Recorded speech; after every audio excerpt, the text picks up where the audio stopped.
Hello friends, स्वागत है आप सबका आपके अपने YouTube channel is my investment में। प्राइमरी मार्केट में आईपीओ की लाइन लगी हुई है। एक के बाद एक काफ़ी अच्छी क्वालिटीज़ के आईपीओ पिछले कुछ वीक्स में आए हैं। एक और बहुत ज़बरदस्त आईपीओ यूटीआई एएमसी का आईपीओ जो है अगले हफ्ते खुलने वाला है। फ्रेंड्स, आज की इस वीडियो में इस कंपनी की डिटेल्ड प्रोफाइल के बारे में, वैल्यूएशंस के बारे में और अपने पीयर्स के सामने ये कंपनी कहाँ स्टैंड करती है, हम डिटेल में बात करने वाले हैं। लिस्टिंग गेन या लॉन्ग टर्म गेन के हिसाब से आपको इस कंपनी में पैसा लगाना चाहिए या नहीं लगाना चाहिए। अगर आप इस आईपीओ में अप्लाई करने की सोच रहे हैं तो ये वीडियो उससे पहले ज़रूर देख लीजिए। फ्रेंड्स, यूटीआई एएमसी का काफ़ी मच अवेटेड आईपीओ है जिसका जो है इंतज़ार काफ़ी लंबे समय से है। फाइनली जो है 29 सितंबर को ये आईपीओ खुल रहा है। 29 सितंबर से अक्टूबर 1 तक जो है बिड के लिए ओपन रहेगा और 552 से लेके 554 रुपये पर शेयर जो है इसका प्राइस बैंड है। फ्रेंड्स, सबसे पहले बात करते हैं कंपनी की प्रोफाइल की। कंपनी जो है 2002 के आसपास इनकॉर्पोरेट हुई थी। ये काफ़ी जो है वन ऑफ द ओल्डेस्ट जो है म्यूचुअल फंड हाउस है। फ्रेंड्स, ये एसेट मैनेजमेंट कंपनी है जो एसेट्स को मैनेज करती है, म्यूचुअल फंड कंपनी रन करती है। फ्रेंड्स, इसका जो है मेजॉरिटी ऑफ जो क्लाइंट बेस है वो EPF organisation, national skill development fund, postal life insurance, basically ज़्यादातर फंड्स जो ये मैनेज करती है वो गवर्नमेंट से जुड़े हुए हैं। इसका बिजनेस है तो प्योरली म्यूचुअल फंड का और एसेट मैनेजमेंट का, पर मेजॉरिटी ऑफ फंड्स जो इसके पास हैं वो गवर्नमेंट ऑर्गेनाइजेशन से जुड़े हुए हैं, जैसे एनपीएस हो गया या इसके अलावा गवर्नमेंट्स के और फंड हो गए। वहीं से इसका मेजॉरिटी ऑफ रेवेन्यू आता है। अनलाइकली एचडीएफसी, रिलायंस की तरह जो ज़्यादातर इंडिविजुअल्स स्कीम्स हैं उसको ये कम रन करती है। इनकी ज़्यादातर स्कीम्स गवर्नमेंट फंड्स की हैं। फ्रेंड्स, क्रिसिल के अकॉर्डिंग ये है जो इंडिया की one of the largest AMC है और क्वार्टरली एवरेज एयूएम के मामले में ये 7th लार्जेस्ट एयूएम है। इसका B30 सिटीज़ से काफ़ी बड़ा रेवेन्यू आता है और जो म्यूचुअल फंड बिजनेस से जो इनकी इनकम है वो लगभग इसके टोटल रेवेन्यू को 73% के आसपास कंट्रीब्यूट करती है। जो मैनेजमेंट फीस है एएमसी की, वहाँ से 73% के आसपास का रेवेन्यू आता है। आईपीओ की डिटेल के बारे में बताएं तो 552 से 554 रुपीज़ पर शेयर जो है प्राइस बैंड है। 27 शेयर का लॉट है, लगभग 2200 करोड़ के आसपास का इशू है और जैसे हमने बताया 29 सितंबर को खुल रहा है, 1 अक्टूबर को क्लोज हो रहा है।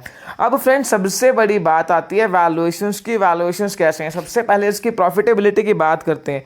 फ्रेंड्स, अगर आप प्रॉफिट आफ्टर टैक्स की बात करोगे तो आप देखोगे रिवेन्यू जो है, इसका रिवेन्यू और जो है प्रॉफिट के टर्म्स में कोई बहुत बड़ी ग्रोथ हमें पीछे देखने को नहीं मिली है, इवन डी ग्रोथ ही हुई है।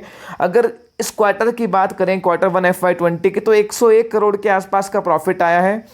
लास्ट ईयर 2020 में 276 करोड़ के आसपास का प्रॉफिट आया था। उसको देखते हुए तो फर्स्ट क्वार्टर का प्रॉफिटेबिलिटी काफ़ी अच्छी है।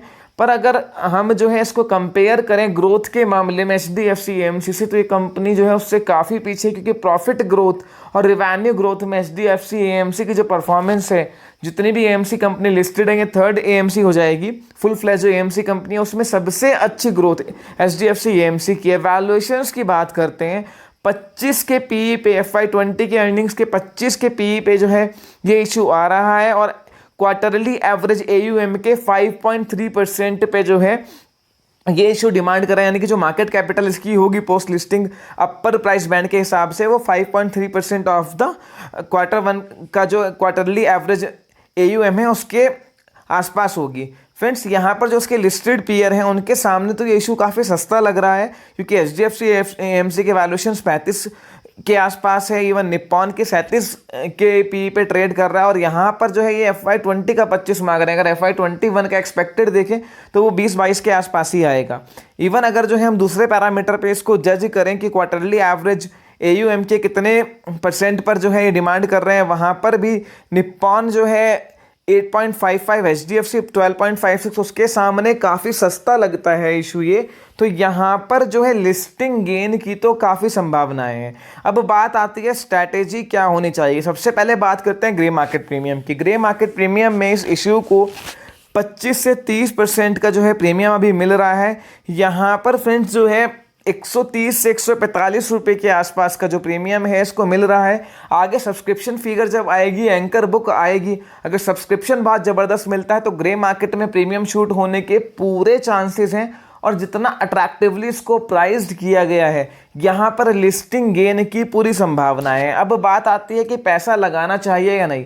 फ्रेंड्स, लिस्टिंग गेन के लिए आप इसमें आंख बंद करके पैसा लगा दीजिए, आपको मिनिमम से मिनिमम 25% के आसपास का लिस्टिंग गेन मिलेगा। मार्केट सेंटीमेंट पॉजिटिव हुए और स्टॉक अगर आईपीओ अगर काफ़ी गुना ओवर सब्सक्राइब हुआ तो लिस्टिंग गेन उससे ज़्यादा भी मिल सकता है। पर अगर आप लॉन्ग टर्म की बात कर रहे हैं तो लॉन्ग टर्म में अभी भी मुझे HDFC AMC इससे काफ़ी वेल प्लेस्ड नज़र आता है। फ्रेंड्स, बहुत एग्रेसिव डिस्ट्रीब्यूशन पॉलिसी है, बहुत ही स्ट्रांग फाइनेंशियल की कंपनी है, मैनेजमेंट की तो बात ही क्या करनी है, one of the best management है। और जिस तरह की ग्रोथ, चाहे रिटर्न ऑन कैपिटल एम्प्लॉयड पे देख लीजिए, रिटर्न ऑन इक्विटी पे बात करिए, प्रॉफिट ग्रोथ, रेवेन्यू ग्रोथ, हर फ्रंट में HDFC AMC फिलहाल तीनों AMC लिस्टेड कंपनी में बेस्ट प्लेस्ड है। और आप इस बात को भी समझिए कि अगर ये कंपनी UTI AMC 25-30% के प्रीमियम के पास लिस्ट होता है तो इसके वैल्यूएशंस भी in line with HDFC AMC हो जाएंगी, यानी कि ये भी 35 के PE के आसपास में आ जाएगा। यहाँ से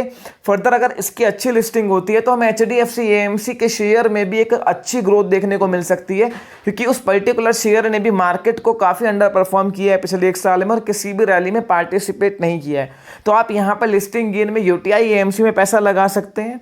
यहाँ पर रिस्पांस पूरा अच्छा मिलने की उम्मीद है, क्योंकि इसके जो इन्वेस्टर्स हैं जो अपनी स्टेक बेच रहे हैं वो काफ़ी स्ट्रांग हैं। ये जो कंपनी है काफ़ी पुरानी है, इसमें गवर्नमेंट की काफ़ी बड़ी स्टेक है, तो यहाँ पर जो है लिस्टिंग एक अच्छी खासी हो सकती है। आप इसमें लिस्टिंग गेन के लिए पैसा लगाइए और साथ में करंट CMP पे HDFC AMC का शेयर भी खरीदिए, वो भी आपको इस IPO के बेस पर भी और फंडामेंटली भी एक बहुत अच्छा रिटर्न अगले एक साल में दे सकता है। फ्रेंड्स, फर्दर आपकी कोई भी क्वेरी इस IPO को लेकर हो, फर्दर स्टॉक मार्केट की किसी न्यूज़ फ्लो या शेयर को लेकर हो, feel free to ask me in the comment section. Video आपको पसंद आई है लाइक कीजिए, अपने फ्रेंड्स के साथ शेयर कीजिए, और अगर आपने मेरा चैनल अब तक सब्सक्राइब नहीं किया है, चैनल को सबसे पहले सब्सक्राइब कीजिए। Thank you.